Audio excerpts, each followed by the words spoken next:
guess the first thing is if you can take one of your fingers maybe and cover up your camera. So mine looks bright pink. This doesn't work if you have virtual backgrounds, or tends not to work. But if you could cover up your camera for a moment. So my first question is, reveal yourself if you're alive.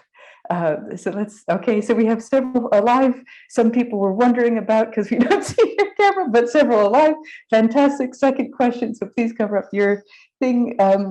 Please let me know, reveal yourself if you have been connected with sustainable stand-up, or you have gone to a show. Does anybody have experience of this thing, sustainable stand-up? Mavis, are you meaning to? Oh, you're not. Okay, you're not signaling to us. Okay, good. Okay, good. So it's a mystery to us, and I will explain what I mean.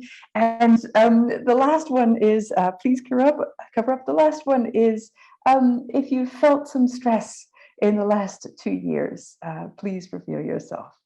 Yeah, it's been a rather intense old slog, and I know that even before the pandemic, there was a lot of tensions on the rise. And what I'm going to share with you is kind of why I teach a loving form of stand-up comedy that's infused with improv mindset. And just to go back, before the pandemic started, I was in a country very far away that begins with the letter A, and I was at one of their sustainability festivals. And I was there in the morning in a big tent to share a workshop on the importance of bringing compassion and playfulness and comedy into climate conversations. And as soon as I got out of the tent, a lady shouted this at me from her booth. She shouted, "Stop the slaughter of dolphins." And I shouted back, "I didn't kill any today," because that was top of mind. And three things struck me. One is, I don't think she went to my session on compassionate comedy. Two is, bless her, she has a very different definition of festival to me, because for me, everybody who's going to a sustainability festival cares about this stuff. And it's an interesting experience to be shouted at. And the third one is, I actually do care about dolphins, but because she shouted at me, I had no interest in checking out her booth. So those were the three things that were top of mind. And what I had experienced is something that is called our horse and rider. If our brain is thought as a horse and rider, she shouted at my horse. There's a really beautiful book called The Body Keeps the Score. And it's about the impact of trauma on our minds and on our bodies. And in it, Bessel van der Kolk talks about a neuroscientist who says, yeah, our horse is like brain and rider. The rider is the rational part, and the horse is more like the limbic system, the emotional system. And if we are activists that shout at people, what we're doing is we're upsetting the horse, and all of a sudden our rational part of our brain is spending all of its focus trying to calm our own horse instead of listening to the rational argument. So there's something to think about. If we really want people to reflect and change their behavior, shouting at people's horses or riding up to them with an upset horse is going to distract them instead of help us to be connected with them. And I'd like to give us an experience of that. There's an activity, improv activity called the Rant. I don't know if any of you have experienced it. If you have before, I invite you to notice what happens for you this time. So basically, there's going to be, in a moment, there's going to be two of you. We're going to invite you to go into pairs. And there's going to be a person who's going to share something that makes them genuinely irritated, and a listener. So I'm just going to go back to gallery mode, and what that's going to look like. So if you think about something that irritates you, we want to have it on a scale of 1 to 10. You want to do a 6. So not a full 10. We're just practicing in the paddling pool of 6. And I was wondering, Dan, maybe if you could you have something that you would feel okay in sharing, something that irritates you that you could share for a full minute monologue to all of us? Would that be okay? Do you have something that you want me to have a rant about the mess in my house right now, and how messy it is, and then fantastic. Hang on one second. Wait, hang on one second. I love you're already stoked up. Okay, so for the purposes of this demo, all of us are Dan's partner, and we're going to listen intently while he rants. And then after a minute is up, I'm going to ring a bell just so we know that it's all done. So Dan, stoke up your grumpiness on your mark. Get set, go. Mess, coming home to mess, there I was hoovering this morning, as you know, Belina, there I was hoovering, keeping the place clean. You get back and there's bloody mess everywhere again, no one puts stuff away, no one clears up properly. It's fine. I'm trying not to let it bother me, but it actually really irritates me on many levels, the amount of time I have to spend clearing everything up around the place, etc., etc., etc., etc. So I had to keep this going for a whole minute. My God, over the kitchen surfaces all messy. The table all around me. I mean, I could just show you my table, but it's just covered in mess everywhere. But that's fine. I'm really struggling here to carry this rant on too much. You're doing great. Get specific. What else? And everywhere's mess. It's not in there's no one else clear up other than me. Am I the only one that clears up in this house? And children, I mean, what do? They just drains. They're not. Is that the end? Is that my minute? Yes, that's your minute. So round of applause for that. Okay, so based on what he said, what do we believe he cares about and wants in the world that's beautiful? What do we think that is underneath that anger? One of the beautiful things I heard is cleanliness. I think there's at least 3 other things. What do you believe that's positive that he cares about and wants in the world? Somebody else. Someone tell me. There's a lot in the chat. Beautiful. Stability, support, space, harmony, to be seen. Beautiful. Absolutely.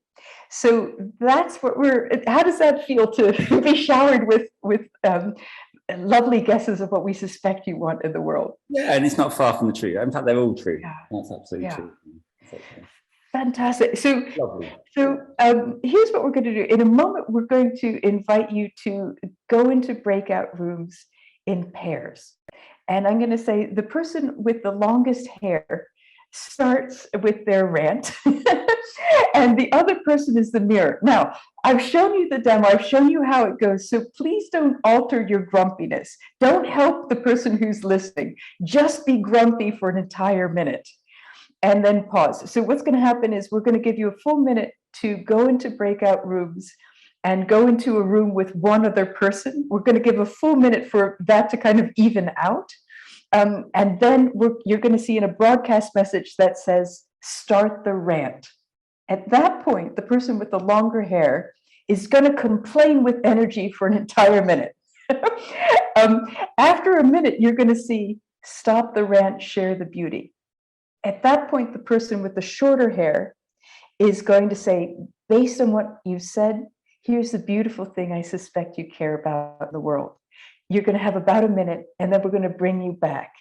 But I invite you, try this at home. Like, this is a really good activity, especially if you have, for 2 reasons. If you have some angry people approaching you, often we go into fight or flight. We try to run away, like I wanted to run away from the dolphin lady. And this helps us to really listen and connect over something positive that we can genuinely be happy about connecting with. The other thing is to notice if you're really angry in the moment, it means that something beautiful in you is being transgressed. And often when we're angry, we feel guilty about being angry and we try to suppress it, and then it becomes depression. So trying to hold it so that we can identified it yourself, like, I'm really pissed off, fuck this, fuck this. There's something beautiful underneath this, like the poems found, there's something beautiful underneath this that I want to share with people. So let me see if this, so can you all see, because at the moment there's a bunch of stuff in, so this is Julia Butterfly Hill. Some of you may have seen her before, where she protected woods. She lived in a tree for a year and a half trying to protect a specific large tree. And I asked her what the connection with how she saw the connection of anger and activism. And she said, anger needs to be allowed because it means that something beautiful is being transgressed. And she tries to share with people, what's the love? What would love have her do, speak, and act? And I thought that was a really beautiful response. And what I've noticed in myself, so some of you may have seen the Elizabeth Kubler-Ross change curve or grief curve. And what I noticed for this whole sort of movement with beautiful activists is often they're trying to woo people who haven't embraced this way of thinking from the anger's point of view. And for me, I saw a lot of people saying, I'm angry as hell, and you're ignorant. But if you become woke, you can be as angry and debilitated as me. And for me, that wasn't a winning proposition in that. There's space for that, because we as a total group, as a total ecosystem, are seeing how can we get as many people as possible out of denial and through the you to really create this new future that we really want.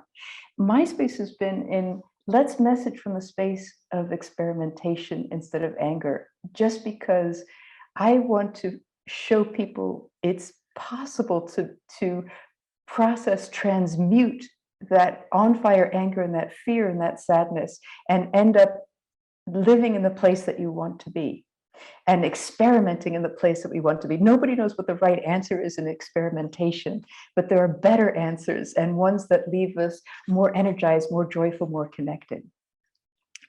So the stuff that I'm doing in my stand-up comedy is I'm really holding a safe space for people to find and then share the light that only they can see in the darkness, because everybody has different and unique life experiences.